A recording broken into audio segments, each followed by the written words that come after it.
காலம் கிரகங்களின் கையில். உலகில் ஜோதிடத்தால் அறிய முடியாத விஷயம் எதுவுமே இல்லை.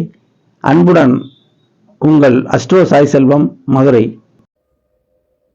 ஓம் சத்குரு சாய்நாதாய நமோ நமக. தமிழ் உறவுகள் அனைவருக்கும் இனிய வணக்கம். நான் உங்கள் அஸ்ட்ரோ சாய் செல்வம், மதுரை. வாழ்க வளமுடன். குரு பெயர்ச்சி பலன்கள்.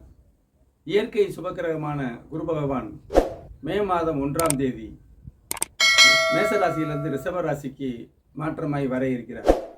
இதனால் 12 ராசிகளுக்கும் என்ன நடக்கும் என்பதை, என்ன பலன்கள் நடைபெறும் என்பதை பார்ப்போம். இன்று ரிஷப ராசிக்கு இந்த குரு பெயர்ச்சி என்ன பலன் செய்யும் என்பதை பார்ப்போம். ரிஷப ராசிக்கு ராசியில் குரு இருக்கிறார். நீங்கள் மிகவும் உற்சாகமாக செயல்பட இருக்கிறீர்கள் என்பது இங்கே பொருளாகும். அதாவது சுயமுயற்சி, சோம்பல் தன்மை, எல்லாவற்றையும் தள்ளி போடுதல் போன்ற குணம் இதுவரை இருந்து வந்த அமைப்பு இனிமேல் அப்படியே மாற இருக்கிறது. மிகுந்த சுறுசுறுப்புடன் நீங்கள் செயல்பட இருக்கிறீர்கள். ராசியில் குரு, ஜென்ம ராசியில் குரு இருக்கக்கூடாது என்று பழைய நூல்களில் சொல்லப்பட்டிருந்தாலும் அதெல்லாம் உண்மை அல்ல. குரு என்னும் அற்புதமான அந்த பேரொளி எந்த ராசியில் இருக்கிறதோ அந்த ராசி நல்ல பலமாகும். எந்த கிரகத்தை பார்க்கிறதோ அந்த கிரகம் மிகவும் பலம் பெறும் என்பது அர்த்தம். அதன்படி உங்கள் ராசியில் குரு இருப்பது, நீங்கள் முழு உத்வேகத்துடன் இந்த வருடம் முழுவதும் செயல்பட இருக்கிறீர்கள் என்பது வெட்ட வெளிச்சமாக இதை கண்டிப்பாக நாம் சொல்லலாம். அப்போ ராசியிலிருந்து 5ஆம் இடத்தை பார்ப்பதாலே புத்திர வகைகள் மேம்படும். புத்திரர்களுக்கு உண்டான கடமைகள் இனிமே தான் நடக்க இருக்கிறது. பூர்வ புண்ணிய ஸ்தானம் என்பது 5ஆம் இடம். பூர்வ புண்ணிய அமைப்புப்படி நடக்கக்கூடிய அமைப்புகள் எல்லாம் இனிமேல் மளமளவென்று நடக்க ஆரம்பிக்கும். புத்தி ஸ்தானம் 5, சிந்தனை ஸ்தானம் 5. அப்போ சிந்தனையில் எழக்கூடிய அனைத்தும் உங்களுக்கு வெற்றிகரமாக அமையக்கூடிய அமைப்பாக இந்த 5ஆம் இடம் குரு பார்வை 5ஆம் இடத்திற்கு இருப்பதாலே இதை உறுதியாக சொல்ல முடிகிறது. 7ஆம் இடம் திருமண ஸ்தானம், அது கூட்டு தொழில் ஸ்தானம். கூட்டு தொழில் சிறப்பாக இருக்கக்கூடிய அமைப்பு. கூட்டு தொழில் வைப்போம் என்று நினைத்திருப்பவர்களுக்கு இனிமேல் அது ஜெயமாகும். திருமணம் ஆகாதவர்களுக்கு நிச்சயம் திருமணமாகும்.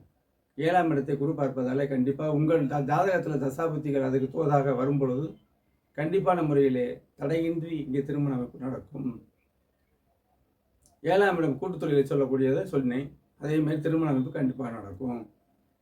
அதே மாதிரி 9ஆம் இடம் பாக்கியஸ்தானம். பாக்கியஸ்தானம் எல்லா பாக்கியங்களுமே அது குறிப்பிடும்.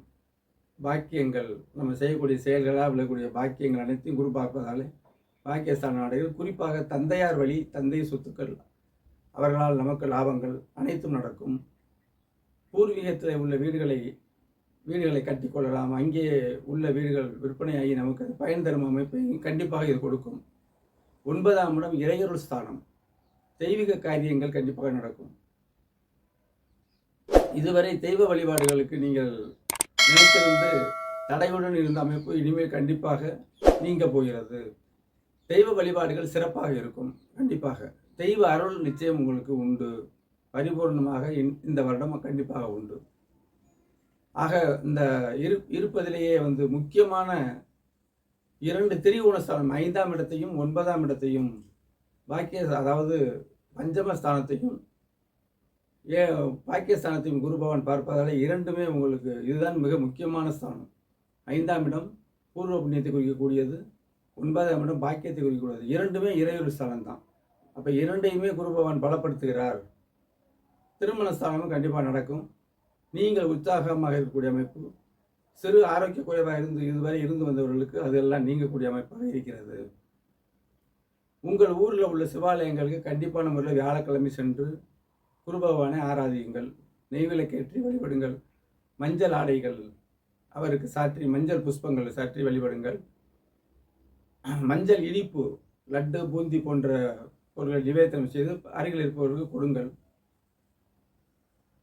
இல்லாதவருக்கே என்றது செய்வோம் என்ற அமைப்பிலே இல்லாதவர்களுக்கு இந்த மஞ்சள் ஆடை அணிகலன்கள், எலுமிச்சை சாதம் விநியோகங்கள் எல்லாமே நீங்கள் கொடுக்கலாம்.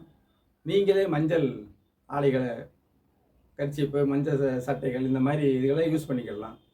மஞ்சள் வர்ணம் குரு பகவானுக்கு உரியது. ஒரு முறை தென்குடி திட்டை அப்படிங்கிற ஊரில் குரு பகவான் அற்புதமான திருத்தலம். அங்கே சென்று குரு பகவானை வணங்கி போகிறவங்க நெய் விளக்கேற்றணும். நெய் விளக்கேற்றி புஷ்பங்கள் சாற்றி வழிபட்டு வாங்க. மிக சிறப்பாக இந்த குரு பயிற்சி உங்களுக்கு அமையப் போகிறது. முத்தாய்ப்பாக நீங்கள் பலமாகுவீர்கள்.